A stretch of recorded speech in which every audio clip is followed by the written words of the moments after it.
शादी करेंगे जाति के आधार पे, घर मकान किराए पर लेंगे जाति के आधार पे, ऑफिस में दोस्ती करेंगे जाति के आधार पे, और आरक्षण खोजेंगे आर्थिक आधार पे। इसलिए आरक्षण देना पड़ेगा और मंडल कमीशन की सभी सिफारिशें जम्मू कश्मीर में भी लागू करना पड़ेगा, क्योंकि जम्मू कश्मीर भी इसी भारत का हिस्सा है। जम्मू कश्मीर के रहने वाले दलित और आदिवासी भी इसी देश के नागरिक हैं। डिस्क्रिमिनेशन सबके साथ नहीं हो रहा है ना। डिस्क्रिमिनेशन दलित समाज के साथ होता है, आदिवासी समाज के साथ होता है। सवर्ण पहाड़ पे रह रहा है तो उसको आरक्षण नहीं मिल सकता।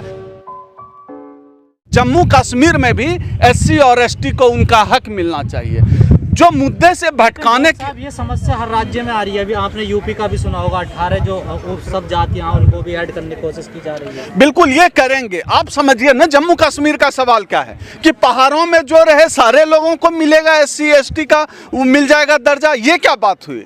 डिस्क्रिमिनेशन सबके साथ नहीं हो रहा है ना। डिस्क्रिमिनेशन दलित समाज के साथ होता है, आदिवासी समाज के साथ होता है। सवर्ण पहाड़ पे रह रहा है तो उसको आरक्षण नहीं मिल सकता।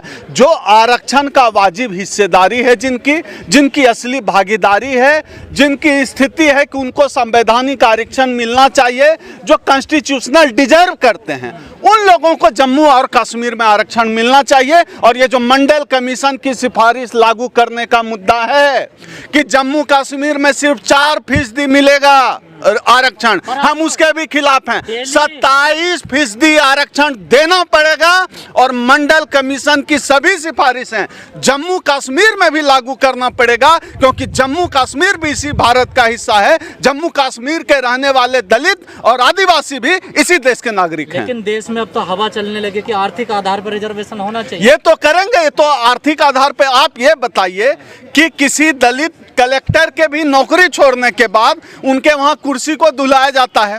अखिलेश यादव जो है, जब मुख्यमंत्री की कुर्सी छोड़ते हैं तो सीएम ऑफिस को गंगा के पानी से शुद्ध कराया जाता है। और ये आर्थिक आधार पर आरक्षण की बात करते हैं। शादी किस आधार पर कर रहे हैं ये लोग? जो आरएसएस जो कहती है कि आर्थिक आधार पर आरक्षण होना चाहिए, आरएसएस वाले क्यों नहीं चलाते हैं? सवर्ण और दलित आदिवासी की शादी हो आपस में, वहाँ आर्थिक आधार नहीं काम करता है। लेकिन जब दलित आदिवासी को समाज की मुख्य धारा में, देश की मुख्य धारा में शामिल करने की बात की जाती है, उस समय इनको लगता है कि आर्थिक आधार पर आरक्षण मिलना चाहिए। हम उसके खिलाफ हैं।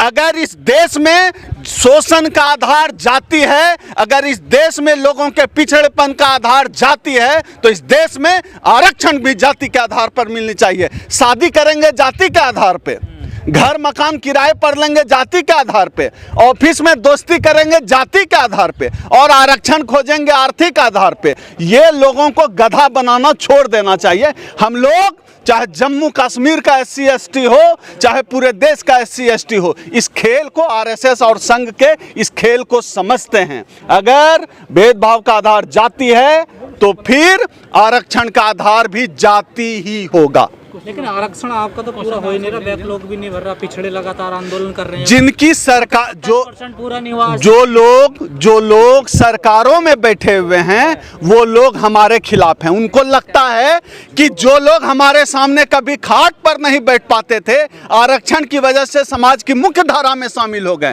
खाट पर न बैठने वाले लोग आरक्षण की वजह से सरकारी नौकरियों में आ गए और उनके सामने सोफे पर पैर चढ़ा कर बैठते हैं। ये उनको बर्दाश्त नहीं, उनको बर्दाश्त नहीं है कि जिनकी थाली में खाना नहीं होता था, आरक्षण की वजह से आज पूरी और हलवा खा रहे हैं। ये उनको बर्दाश्त नहीं हो रहा, इसलिए उस आरक्षण के खिलाफ है। लेकिन कहा जा रहा है फाइट क्या है कि जो ऑलरेडी आरक्षण जो तय किया गया है वो सही तरीके से नहीं मिल रहा है, और जो नई जाति हैं उनको भी जोड़ा जा रहा है। इन दोनों में बड़ी लड़ाई क्या है, बड़ा इशू क्या है इसमें? देखिए क्या है कि एक साथ ऐसा नहीं है कि आप सिर्फ ऑफिस जा रहे हैं और घर में काम नहीं कर रहे हैं। आप ऑफिस भी जाते हैं, घर का काम भी करते हैं। यह जो बिगर लड़ाई है, इसको हम तराजू के किसी पलड़े में न तोलते हुए, हमारा सीधा यह कहना है कि सभी लड़ाइयाँ समानांतर चलती रहेगी।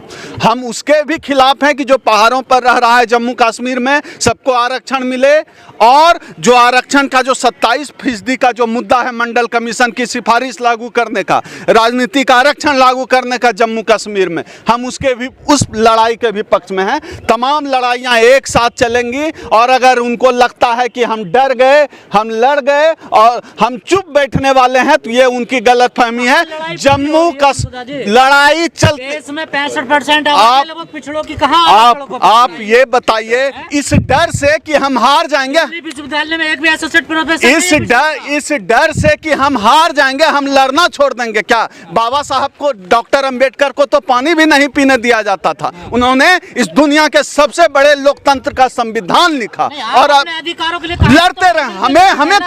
हमें तो मंदिर चाहिए ना, हमें कहाँ, जिनको मंदिर चाहिए वो मंदिर के लिए लड़ें। हमें इस देश का संविधान चाहिए, हमें बेटर एजुकेशन चाहिए, हमें आरक्षण चाहिए, हमें मंडल कमीशन की सभी सिफारिशें पूरे देश में लागू हो, हमारी यह मांग है। और इसके लिए हम लड़ते रहेंगे, हम पूरे सिस्टम से लड़ते रहेंगे। अभी हमारा राष्ट्रीय अधिवेशन जम्मू कश्मीर में है, फिर इसके ऊपर हम एक बड़ी रैली रामलीला मैदान में इन सवालों पर करने। पर हमारा संगठन अखिल भारतीय परिसंघ लगातार 1997 से लेकर कई बार संसद का घेराव कर चुका है। हमारे जम्मू कश्मीर परिसंघ के प्रदेश अध्यक्ष आर.के. कलसोत्रा जी के लीडरशिप में और हमारे राष्ट्रीय अध्यक्ष माननीय डॉक्टर उदित राज जी के नेतृत्व में इस मुद्दे पर लगातार हम लोग संघर्ष कर रहे हैं।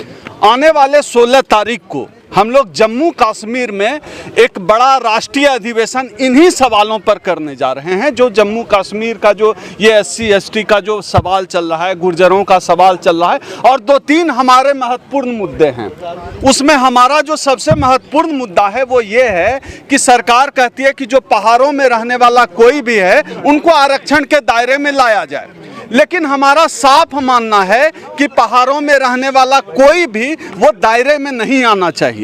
जिनका हक है, जिनके साथ भेदभाव आया है और जो रिजर्वेशन का क्राइटेरिया है उस क्राइटेरिया के आधार पर आरक्षण मिलना चाहिए।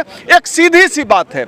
दूसरा एक जो बड़ा मुद्दा है वो ये है कि जो मंडल कमीशन की सिफारिश है उस मंडल कमीशन की सिफारिश को अभी तक जम्मू कश्मीर में लागू नहीं किया गया है। हमारी आबादी जम्मू कश्मीर में 27% है, लेकिन अब तक सिर्फ 4% जो है वहाँ दिया गया है रिजर्वेशन। ये हमारे संवैधानिक अधिकारों पर हमला है। पूरे देश में परिसंघ जिस बात की लड़ाई लड़ता है वो हमारी लड़ाई होती है, जिसकी जितनी संख्या भारी उसकी उतनी भागीदारी। तो उसी मांग के साथ हम जम्मू कश्मीर में भी हमारा कहना है कि जो मंडल कमीशन की सिफारिशें हैं 27% आरक्षण का, वो सिफारिश जम्मू कश्मीर में लागू किया जाए। एक और जो हमारा मसला है, हमें आरक्षण तो कहीं मिला है लेकिन हमें पॉलिटिकल रिजर्वेशन नहीं मिला है।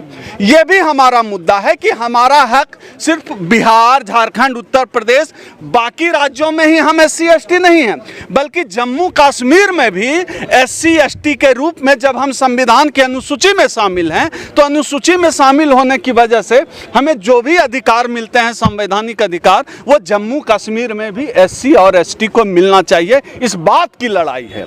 अगर इनको लगता है कि बात सिर्फ दिल्ली में सुनी जाती है तो हम दिल्ली में भी सुनाने के लिए तैयार हैं।